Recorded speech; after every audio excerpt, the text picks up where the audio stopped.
Good morning, everyone. DFG here, Gideon's Flight. Or should I say good day, depending on what time you watch this video, or good evening. I just wanted to go back and review something that President Trump said on, I think it was yesterday. And he was talking in terms of the vaccine that's coming. You know, supposedly they've got the vaccine now ready that they can start inoculating everybody with as far as, CV-19. It's interesting. He made a comment in it that, well, you don't have to. I don't know if you guys heard him. He said, well, he asked him, well, everybody have to take the vaccine. He said, oh, no, everybody don't have to take the vaccine. It's going to be by choice. And that's a very interesting word, that he said. Not interesting word, but it's very interesting he would use that type of phrase, by choice. Because if you stand back and just take a step back and look at this from a critical thinking perspective, what choice do you have if you can't go into places of business to buy food to eat unless you have taken or you have been vaccinated for this test, taking the vaccine? In terms, what type of choice do you have if you can't get your license renewed, get insurance renewed, any of those things? What choice do you have if you can't go see a doctor, you can't schedule a dentist appointment unless you've been vaccinated? You kind of see where this is going, guys. So in essence, you have a choice, but you really don't have a choice. The choice they're going to give you is either you get vaccinated or you starve to death. You get vaccinated or you can't pay, or you can't get the medical services that you need to stay healthy. In essence, you get sick. Ultimately, if you get a terminal illness, you get no assistance. You're just allowed, to rot and die. Or they put you in a situation where they say, well, we had no choice because we had to save his or her life. So my point, when you hear President Trump make these kind of statements, they're rabbit statements is what I call it. They're BS statements. They're indirect truths. You follow me? Or convenient truths. You follow me? Or better, let me say it better way. They're convenient lies. Because what he'll do, he'll say that you have a choice, but really, as Scripture taught us in Revelation, it's really you're forced into this system whether you want to do it or not. And let me tell you one other thing why I'm thinking about this is that this whole thing around this coronavirus and who has it. A very good friend of mine, I won't use his name because he didn't give me permission to do, said that he was contacted by CDC and told that he had come in contact with somebody who had coronavirus. Now this man is healthy, has had zero issues, and he shared that with them. And they went through a line of questions and questionnaires and asking different things, and everything, of course, was no, I'm fine, I'm healthy. Or the guy on the other end of the line tells him, oh, that's because you're asymptomatic. Now, when he says asymptomatic, in other words, we're going to diagnose you with coronavirus, even if you don't have coronavirus. Happen to be a Hispanic Latino male, I might add. Copper color, Latino, Hispanic, male. You know what I'm saying?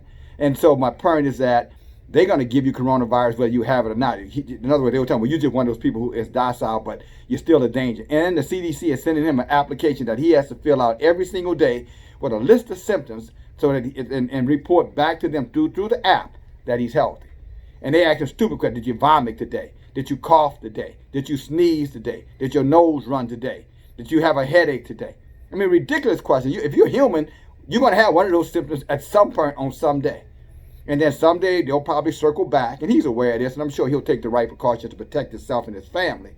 But they'll circle back one day and say, well, you know what, you can't come outside anymore unless you go get the vaccine because you're asymptomatic. Even though you don't have the symptoms, you're still a carrier of it.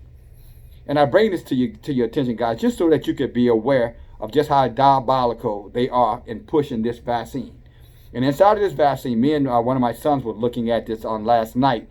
This video that's out that's talking about how that these I want to say chemists, maybe they're scientists, but they came up with this particular chemical that they can put inside inside of a vaccine, and what it does, it takes away what they call it the fundamental virus. In other words, the fundamental gene. In other words, the thing that makes you a fundamentalist. In other words, if you got a conviction about something, or then this particular vaccine keeps that conviction docile.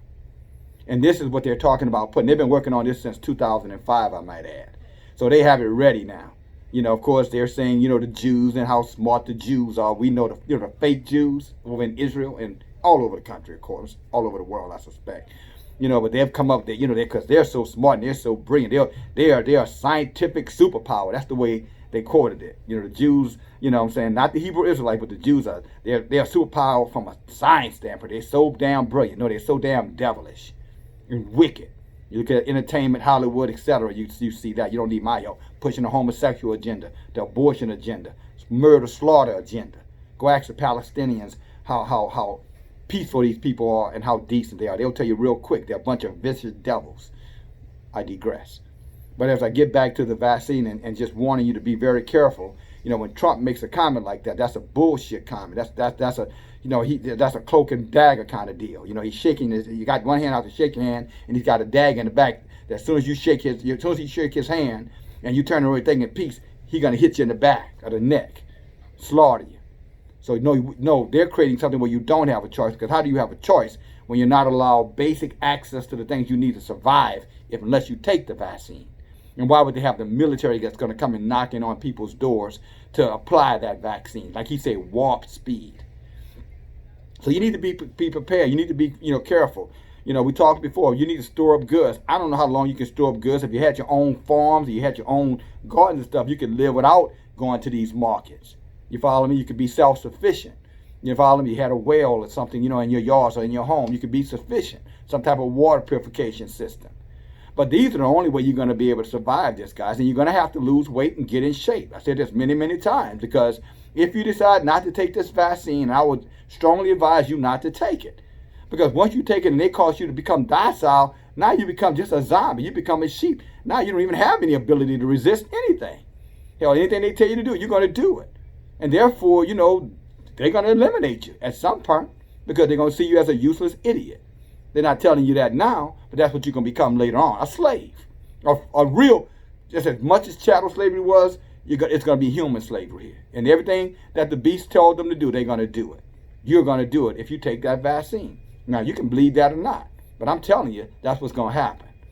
And when it happens, and I come back and say, I told you so, just count me as a righteous prophet. Not a preacher, a prophet, a messenger of Yah. Not a religious man, a messenger of Yah.